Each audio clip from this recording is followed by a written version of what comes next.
ဖြတ်တန်းရတဲ့ဘဝချင်းမတူတော့တချို့တွေကကိုချင်းမစားတတ်ကြဘူးဒုက္ခတွေနဲ့မကြုံဘူးကြလို့ပူလောင်မှုဆိုတာကိုလည်းမခံစားတတ်ကြဘူးလောကဓာတ်ရဲ့ရိုက်နှက်မှုမခံဘူးတော့ခက်ခဲသူတွေရဲ့ဘဝကိုနားမလည်ကြဘူးငွေရှိတဲ့သူတွေကငွေမရှိသူတွေရဲ့ခံစားချက်ကိုအရေးမစိုက်တတ်ကြဘူး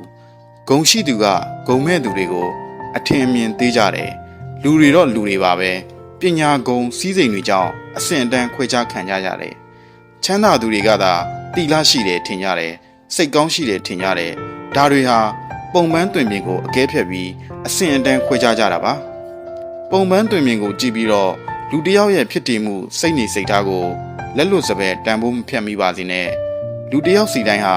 ချမ်းသာသည်ဖြစ်စေဆင်းရဲသည်ဖြစ်စေတဦးနဲ့တဦးစိတ်သက်ခြင်းမတူနိုင်ပါဘူးပြီးတော့ဖြတ်တန်းရတဲ့ဘဝချင်းမတူတော့ခံစားမှုချင်းလည်းမတူညီနိုင်ပါဘူးအသက်ရှိစဉ်အချိန်တွင်းတော့အချင်းချင်းလေးစားမှုရှိကြပါတဦးနဲ့တဦးယူသေးကြပါစိတ်ကောင်းမှုကြပါအထက်တန်းဆန်တဲ့စိတ်သက်ရှိအောင်ကြိုးစားကြပါ